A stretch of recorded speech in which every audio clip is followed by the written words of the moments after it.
The Texas basketball team deserves to be where it is. In fact, the Texas basketball team is much better than where it is. It's probably better than the top 8. You wouldn't want any part of this team right now. If you have to play somebody, you'd want to avoid them at all costs. Penn State is good. Texas was ice cold for several minutes. They were practically non-existent. Actually, both teams were, but they were non-existent for several minutes, and they beat them by 5. Texas now is in the top 16 for the first time since 2008. And it's not a bad bet, to be honest. If you're going to do this kind of stuff, if you did it beforehand, you're in a pretty good spot. If you wanted to make the bet now, it's not exactly crazy to do so. They're not a bad bet to make the Final Four. And that's not being a homer. I think that's fairly sensible. They're that good. They're ridiculously deep. So we're all on the same page, right? There's no getting around how good this Texas basketball team is. You know where we're going, right? You know the elephant in the room. But we're all on the same page about how dangerous this team can be. But every discussion about Texas and the run that they're on, a deserved run. This is not some fluky thing. This is not Princeton shocking the world. This is the real deal. It always ends up in the same place. It's getting awkward. In fact, is it beyond awkward? Right? It feels like it's beyond awkward. Rodney Terry is the interim head coach. Still, that's getting really awkward, isn't it? Every story about Texas, every conversation about this Texas team, other than, acknowledging the obvious and acknowledging, wow, they're really that good. They're that deep. They're that athletic. Wow, look at them. I mean, all that stuff is, plainly obvious. But the story that takes it all away is, hey, what about that guy? He's still the interim head coach? Yeah. He's the only one, Rodney Terry, that doesn't mention it seems like. It is the elephant in the room, and with each win in the tournament, it gets more awkward. It's not a terrible awkward moment, and right? It's not like it's Alabama and they're playing a guy that was involved in a murder. I mean, it's not a terrible setup. It's just getting really, really awkward. It's the one thing everybody keeps talking about. It's the one thing, that people are going to keep talking about. I keep wondering, like right now, I'm mentioning this and I'm thinking, okay, well, any minute I'm going to be interrupted by the idea that Texas goes ahead and hires him to be the full-time head coach. I keep thinking that's going to happen. But each week it doesn't. And it's awkward. It's strange.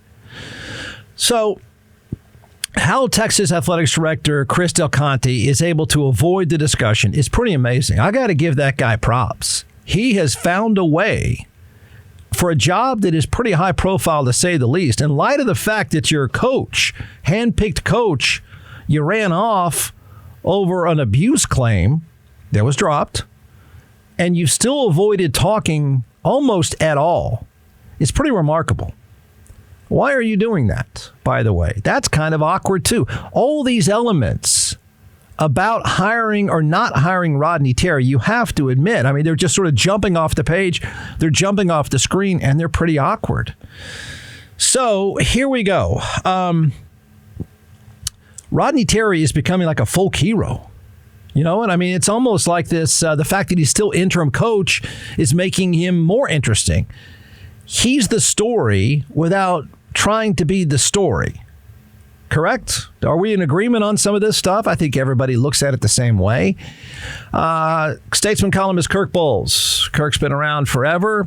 I think, again, Texas is fresh off an impressive win. They beat a pretty scrappy, solid Penn State team. Texas is moving on. They should be moving on. They are a big story, but what is the story? The headline reads, Rodney Terry has delivered. Now Texas should do the right thing and hire him. Yeah, what about that? Notice how it is the topic of conversation every time. And I think I'm going to make the argument why they're not. I'm pretty sure I'm going to do that. And it's not a bad argument. A team always reflects its head coach, Bowles writes, and this bunch is the perfect image of its coach. Chris Beard, whose place Terry took on December 12 after a charge of domestic violence that was later dropped, is one of the best coaches in the game, but wired tight, maybe too tight. And that, too, can affect the players. Terry, on the other hand, deflects credit to everyone but himself. He's smart. He's engaging. The stage isn't too big for him. Avoid the rush, Texas. This should be at the top of Chris Del Conte's to-do list on Monday. Well, it's Monday. It's midday on Monday. They're on their way to the Sweet 16 for the first time since 2008. He's still the interim coach. You're thinking it. Everybody is. Terry has an authenticity about him that transfers to his players. He can be a bit corny at times, but only because he's an old-school father figure and genuinely interested in their welfare. He carries himself with an unguarded openness that has ingratiated himself with his team. It's never about him. Look, the guy, to make it even more awkward, he is one of the most likable, genuine people in a world of people that aren't likable, that aren't genuine, that you're going to run across. It's all true. He's become a media favorite just by not acting like every other coach. And it's making this story more awkward, is it not? So I know someone's thinking, yeah, okay, wait, what's the deal here, Ward? Okay, so they're winning. He's a good dude. He's already there. Everyone seems to like him. In fact, there's a whole video montage. You may have seen this out on how people react to him. He's not the one trying to sell himself. Let's be clear about this. Everyone else is. He's the interim coach. It's Monday. He's the interim coach. Why? All right. I think I can make some sense of this. He's the face of the franchise, and that's a good thing, particularly knowing where the face of the franchise was in December. So he's become the face of the franchise. He's become the storyline in a huge sporting event. He is the storyline for Texas. So let me try to make, if I can, although I anticipate at any moment getting interrupted by, he's now the head coach. But I keep saying that every single week, just like most of you. Let me try to make whatever case Chris Del Conte has for not making Rodney Terry the head coach going forward. That is arguably the most politically incorrect thing I could say right now. But I'm going to try to just reframe this just so we got some perspective here. Because I kind of get it. In the moment, everything is good. Everything is likable. You can't find a better fit, right? In a world of jackasses, you finally got a nice guy and he's winning. But it's not about today. This is my argument for Chris Del Conte. This is why something I don't think has been done yet. This is why he's completely silent on the issue. It's not about today. It's about 3 or 4 years from now. And to be honest, if you're running an operation, if you're running Texas Basketball Inc. or Texas Sports Inc., you can't really think just about today. You can't. You're going into a new league. So some of it makes some sense. It's awkward. It's uncomfortable. It's a tough sell right now. It's a really tough sell. And I think that's why he's laying low. But it does make some sense. So why wouldn't he have already made him the head coach? And I do think he will be, by the way. I keep thinking that. But the argument against it goes like this. If you haven't made him head coach now, think about it. If you haven't made him now, does that mean he's not going to be the head coach? Right? Aren't most people going, yeah, what are you waiting? How much, what magical number, what magical step in the process is enough to say, okay, he's done enough?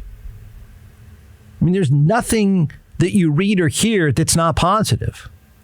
So if you haven't done it so far, does that mean you're not? Is that why you're laying low? It's a fair question. It's a fair takeaway, no doubt about it. So what if, for instance, don't know this, haven't seen it reported anywhere, I don't follow this team every single minute like these reporters do. What if there's someone in waiting? What if a deal was made? Look, a lot of stuff went on before this tournament. And nobody would hold it against Chris Del Conte to say, you know what, I got a dumpster fire here, and I need to go find someone. And what if during that time he went out and found somebody? Big name, big money, And this was before Texas went on a run. This is before Rodney Terry became the poster child of everything you like. He's like the Mr. Rogers of coaching. The team is winning. The coach is likable. But it would make perfect sense if during the dumpster fire that was Chris Beard and the allegations, the charge ultimately dropped, what if he made a few phone calls during that time? He had time to do it. How weird is that? What if there is somebody? When do you drop that on everyone? So it's possible. Don't know. But what if that's the case? If you had a person waiting, it would make sense. There was time to work a deal. There was time in December, from December to early March, before this thing, before this team has gotten on a roll, before people recognize how good they are, before the big story of the day is, look at that. They're coached by Mr. Rogers. What a cool guy. Everybody likes him. Before all that stuff, what if Beard had done something? What if Del Conte had done something to replace Beard? It would make sense. Not even thinking at the time, again, I'm slightly defending Chris Del Conte, who doesn't need it, but he's silent, so some of this could be right. Not even thinking that Rodney Terry was going to be the right guy. He didn't know. Look, he's an assistant coach who had failed twice as a head coach. There's no way he could have thought in the moment. All Del Conte knew at that time was, I just lost a rock star coach. I just whacked a rock star coach. I live in a rock star world. I got to hire another rock star. If you operate, and it would make perfect sense to operate that way. It is a world of rock stars. It's not a world of Mr. Rogers like Rodney Terry. It's not that at all. It is a world of sex appeal and rock star coaches. Rock star coaches win. They do. They just do. Mr. Rogers doesn't win. So no one would hold it against Del Conte if that was going on from, December to early March. Now look, right? So Rodney Terry, you didn't know he was the right guy. I'm not even sure they know now he's the right guy. He was fired as head coach at 2 different places, and that really does matter. So here's the argument against making him the head coach. And I don't like it. Trust me, it's no fun right now in the moment.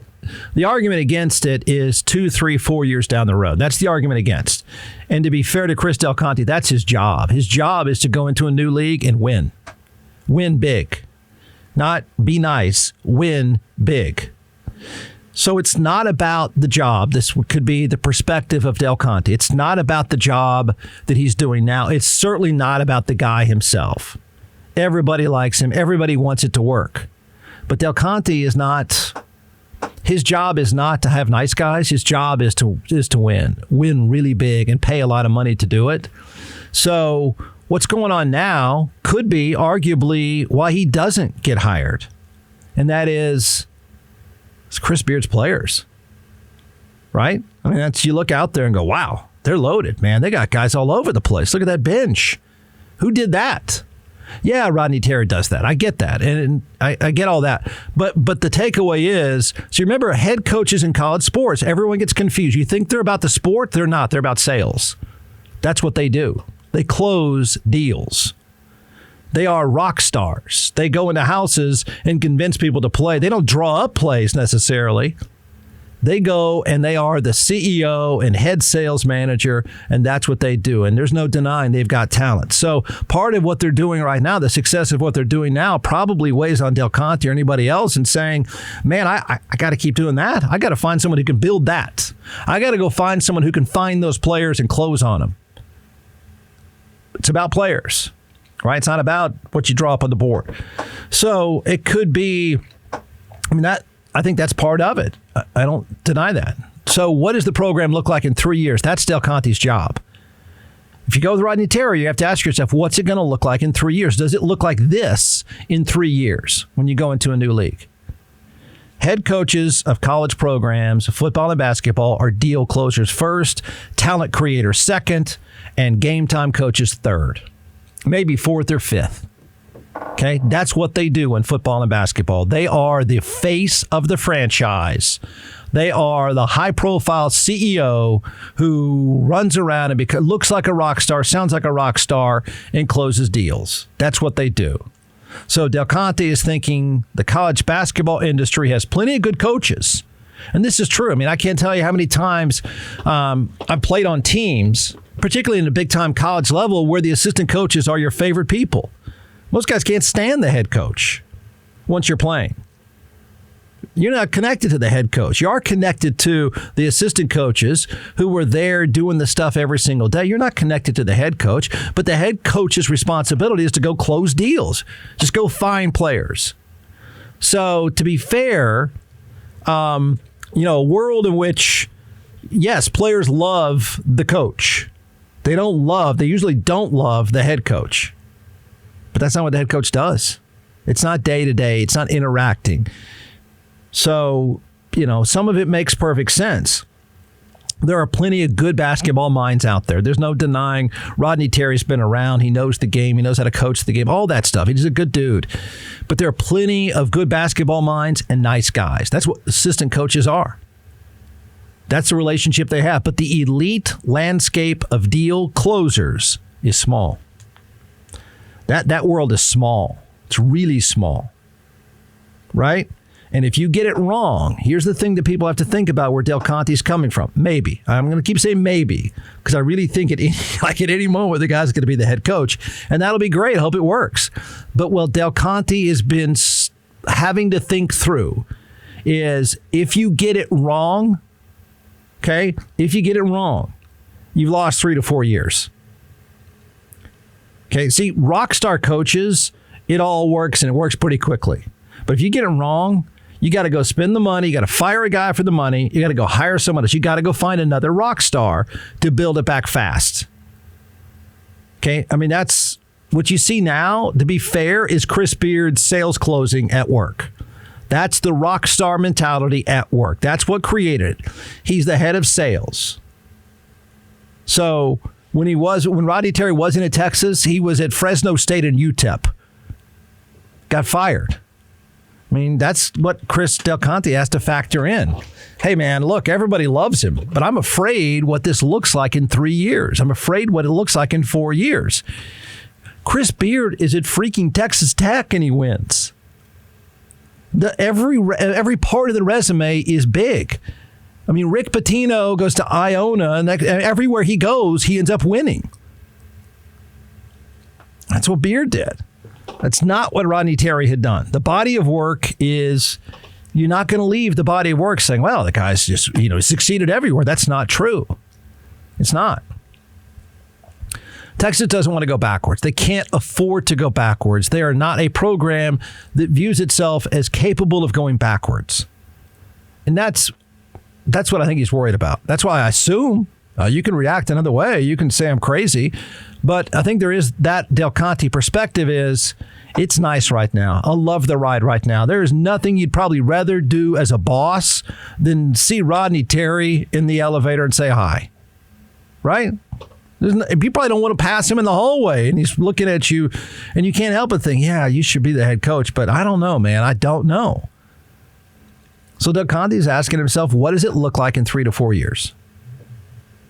And the world of good assistant coaches, the world of nice guy assistant coaches is pretty full, and it's a great relationship, and it takes talent. It's different than rock star head coaches. And that's the game now. The game is rock star head coaches. So I say all that, and any moment they'll announce Rodney Terry's the head coach, and everyone's going to be giddy and say, right on, man, you deserve it. And he does. He deserves to be the head coach right now. In fact, I don't think you can avoid it much longer, to be honest. It's weird. I think you have to do it. You have to do it just because it's too good right now. There's no way you can announce someone else during this run because you would throw this team off. I do think, 3 years from now matters a lot to Del Conte, and he's got to be worried about it. So does right now, right? I mean, all you have is a team that's got a real chance to go all the way, and you probably have to pat him on the back and say, you know what, right now probably matters more than 3 years. That's what my take is. That's what I think they have to do. I agree with Bowles on that. I'm just saying, I think there's another side to this that needs to be appreciated, why it's not happening. Every time we say it's awkward and uncomfortable, the reason why it's awkward and uncomfortable, I assume, is that Del Conte's sitting there wondering, Does it look great in 3 to 4 years?